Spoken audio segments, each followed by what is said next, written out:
Going on? We back at it. Finally got some boxing again. Last week we had the fight with Lomachenko. We're going to see if he's going to fight Devin Haney for Undisputed. Yet to be seen. But today we have Dmitry Bivol facing off against Gilberto Zurdo Ramirez. If you don't know, I'm going to tell you right now. Zurdo, he's the real deal. Moving up recently to light heavyweight. He's 44-0. He's been a beast down at 168 for a hot minute, and now he's finally moving up for bigger fights. And Dmitry Bivol, come on now, we just seen him get the win over Canelo Alvarez in his last fight. I've known about him since 2017, 2018. I was not surprised. I did the video on it. I thought it was a 50-50 fight, but I said don't sleep on Dmitry Bivol. If you're sleeping on him, you're out of your fucking minds. And he came out, and not only did he won convincingly. So now you have him on the radar of a lot of Mexican boxing fans as he faces off against another big champion, this time undefeated. So let's look at the matchup here. Dmitry Bivol, 20-0 now, 6 foot tall, has a 72-inch reach, 31 years old, fights orthodox. Facing off against Zurdo Ramirez, 44-0, 31 years old, southpaw, stands at 6'2.5" inches with a 75-inch reach. And let's look at the resumes for both of these guys. So in the last 6 fights, Bivol has obviously fought Canelo Alvarez back in May 7th, 2022 to that unanimous decision. Then he's fought Umar Salamov, Craig Richards, Gilbert Rivera, and then the ones that really stand out are Joe Smith Jr. 3 years ago in March of 2019, and then Jean Pascal, the winner prior to that in 2018. So, and I think he might have fought Pascal twice. I can't remember, but Pascal, Joe Smith Jr., and Canelo Alvarez in his last 6 fights. That's a really, really good lineup right there. Joe Smith Jr. having extremely good power at light heavyweight, and Jean Pascal having very, very good power, extremely athletic at light heavyweight. And then Canelo Alvarez, who, as I've mentioned many times, he brings in that experience, that know-how, that sharpness, that championship pedigree, and he's a naturally heavy guy. He weighed in at 174.3 for the fight, but when he rehydrated, he might have had 5 pounds on Dmitry Bivol, but Dmitry Bivol is a full-fledged lightweight with a shotgun jab from hell, really good 1-2, great leg movement, really, really good defense. It's just an all-around great fighter. And then you look at Zurdo Ramirez, most of his fights were at 168. He was champion down there for a long time. So his fights, recently he had his fight with Jesse Hart in 2018. He had 2 fights with Jesse Hart, and those were wars. Then he had the fight with Sullivan Barrera, who moved up to 175, and he beat Barrera by knockout in 2021.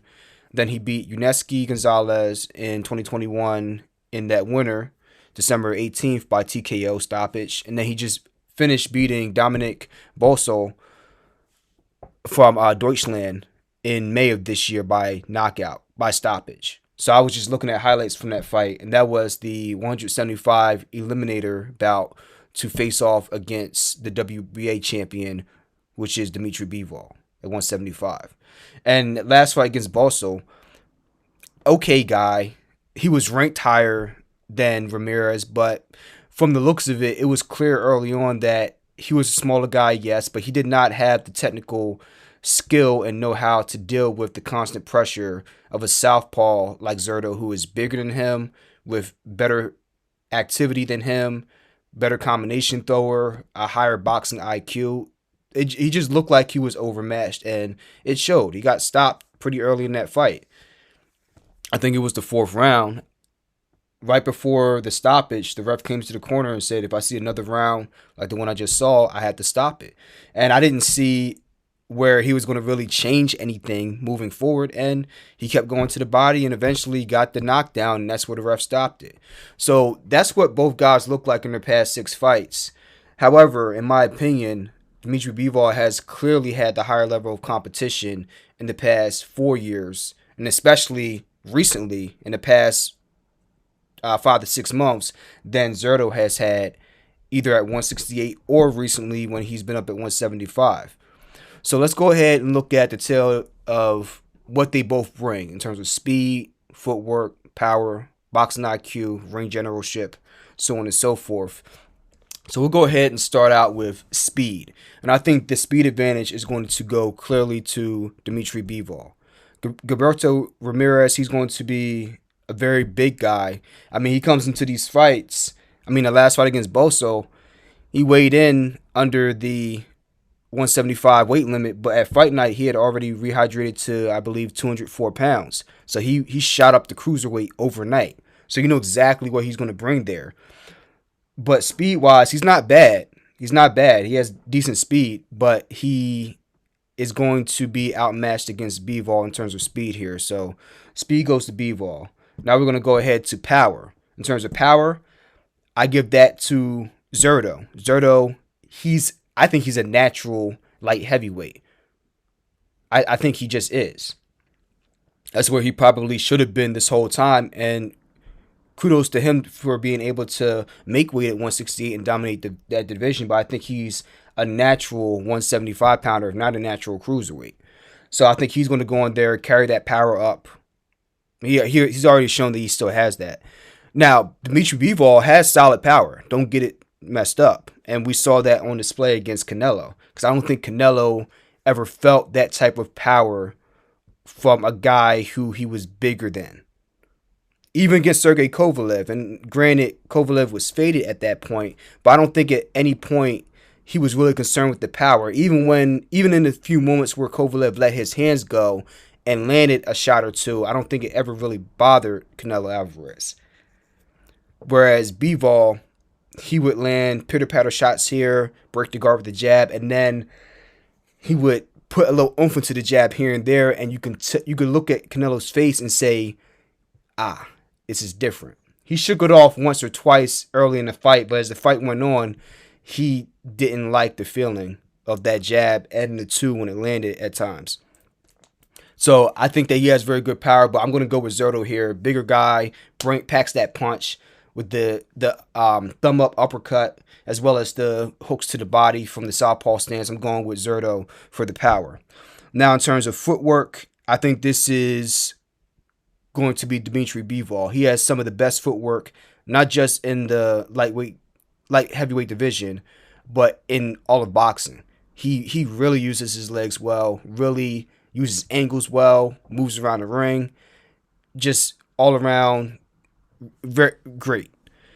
Zurdo doesn't have the footwork that Bivol has, but he has better footwork than Canelo has. Ironically, being a bigger guy who isn't as technically as sound as Canelo, he has better footwork than Canelo. His feet aren't in cement. He can move around, cut the ring off, follow you, and move out of danger as well. However, Bivol, the advantage for footwork goes to him. Now we're going to move on to boxing IQ. Now here is where I think the difference is going to be. Gilberto Ramirez, a pressure fighter, throws volume, punches in bunches, really sets up his uppercuts and his hooks off his jab very, very, very well. I really love what he does with that. And in particular, his up uppercut, if that makes sense. At times he'll throw that uppercut with his fist oriented vertically as opposed to horizontally. Vertically with his thumb up. And he did that against Boso. And what that's good at doing is he's able to time it and be able to split, especially guys that like to hide behind a high guard. So at times you'll see Bivol with the high guard a lot. And that's a tool that Zurdo can use. Throw that jab or feint it at times and then come up off that feint with the vertical jab or the vertical uppercut to split that guard and really try to do damage, score some points, and then come back downstairs, bang, right hook to the body, double up on the hook to the body, bang, bang, and then come back with the jab, up jab, bang, back up top. So I think that is going to be something that Zurdo is going to have in his back pocket to be able to use against Bivol. However, Bivol, one of the best technically sound fighters I've seen in a very long time, and like I said, that dates back to the earlier days in 2017 when him and Beterbiev and Shabransky were really the up-and-coming young lions in that weight division. And this guy, Mr. Fundamentals, we saw that again. I'm going to go back to the Alvarez fight. We saw that with Canelo. Canelo could not break through that guard. Canelo was not ready for the unorthodox 1-2. You let Bivol get into a rhythm and he starts peppering you with that jab. Throw one light, throw one medium, throw one light, and then boom, throw that shotgun jab. Like, you don't know when the power is going to change up. And he's throwing it with varying levels of speed as well. And he's moving his head and he's stepping off the center line. Then he's coming back with that too behind it. I'm telling you, man, that ring IQ is, those Eastern Bloc fighters are different, bro. I'm telling you. Bivol, Lomachenko, Triple G, Usyk, them Eastern Bloc fighters, they're different, bro. Like, believe me when I tell you. And if you don't believe me, just look at the tape. It's painfully obvious that these guys have a different level of ring IQ. It doesn't make it better or worse than some of the top in the other countries, but it's different. And Bivol has seen the creme de la creme. And Alvarez, I mean, he just saw Alvarez, right? And Joe Smith Jr., I would say, is a poor man's orthodox version of Gilberto Ramirez. Staying in front of you, not as active, but with that awkward jab and coming with those awkward hooks with that power. Whereas Zurdo, who has he really seen? Besides Jesse Hart, who's okay. But, I mean, you went through 2 wars with the average level fighter in Jesse Hart. And then you knocked out a faded 39-year-old Sullivan Barrera. It's not the Sullivan Barrera of old that we knew, who was really this unorthodox, really funky kind of Cuban fighter. He wasn't that guy then. And then Dominic Boso, I mean, he's a guy, but he wasn't really going to bring you anything that was going to concern you. So I'm going to have to give the edge to ring IQ to Dmitry Bivol. Even though I think Zurdo's a very, very smart, technically sound fighter, Bivol, I think the ring IQ is going to shine through in this fight. Then we're going to move on to defense here. And defense, again, I'm going to have to give to Dmitry Bivol. Dmitry Bivol, tight defense, very technically sound, very defensively responsible, knows how to change the angles, get out of danger, won't let you cut the ring off on him. Zurdo, solid defense. His defense is his offense, but he doesn't move his head as much as I would like, and he does not move his head much in between his shots either. He doesn't step off the center line, change angles to get out of danger either, and I think that is something that will become a problem for him in a fight against a guy like Bivol. It's not a problem against a guy like Jesse Hart, and you got away with it. It's not a problem against Sullivan Barrera, who's faded and kind of tentative, trying to throw shots at you because he doesn't like what's coming back, or a guy like Boso. You're going to have problems against Dmitry Bivol if you don't move your head more than you have in your past. And after 44 fights, you kind of got to think this is who you are. So I think that could become a problem as this fight goes on into the later rounds, if we get there. Because remember, boxing, one punch, anything can happen. We get that. But you go to rounds 5, 6, 7, those defensive deficiencies are really going to start to show up if you haven't cleaned up those bad habits. So defense is going to go to Bivol. And then X Factor, I'm going to give... Actually, it's a push for me. Because I think Zurdo has that one-punch stopping power, especially if he gets you to the body. If he starts doubling up on that hook to the body, and then he starts hitting you with that left hook too, could be problems for you. And then he hits you with that lead right hook upstairs, could be problems for you. If you have that high guard up all the time and you don't see it coming.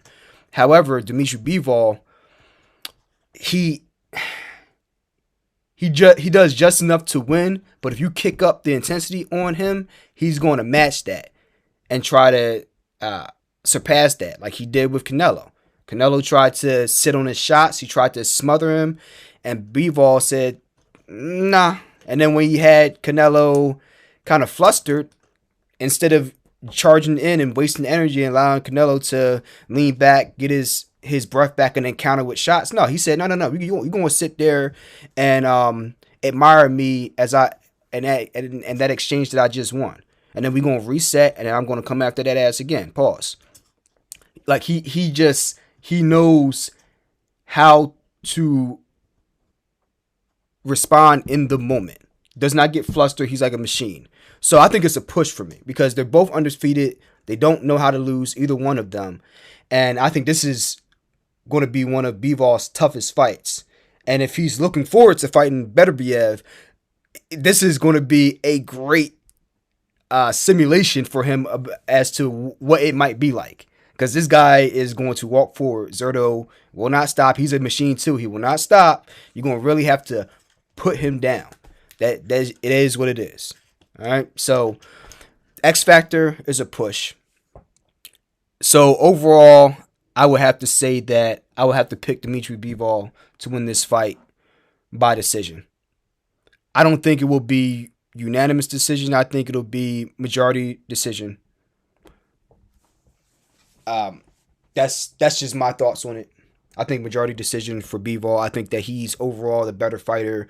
And though Zurdo will push him hard, I think that Bivol's experience and technical abilities are going to show up over the course of the fight and are going to separate him from Zurdo. However, I am very excited about this fight, and I think it's going to be one that you can't miss. So tune into The Zone. It's going to be about 4 o'clock Eastern Standard Time when I post this video up. So check out the video. The main event card should be happening at 4:30, and then the main event, maybe it might be 5:30 or 6. Because I think you have 3 or 4 fights before the main event with Bivol and Ramirez. So I'm guessing 6 o'clock Eastern Standard Time should be when the fight comes on. So, hey, I'm looking forward to it. Let me know what you think. Leave your comments below. Do you agree, disagree? Do you think I'm out of my mind? Do you think I'm on point? Let me know. And I'll be dropping a video for Game 6 of the World Series as well today. Phillies versus the Astros. Big matchup with Framber Valdez versus Zach Wheeler again in their rematch from Game 2. And I'll give you my thoughts on that. That's going to be a very interesting video. Trust me. I got some very, very interesting thoughts on that one. So until next time, enjoy the fights and see you on the next episode. Peace.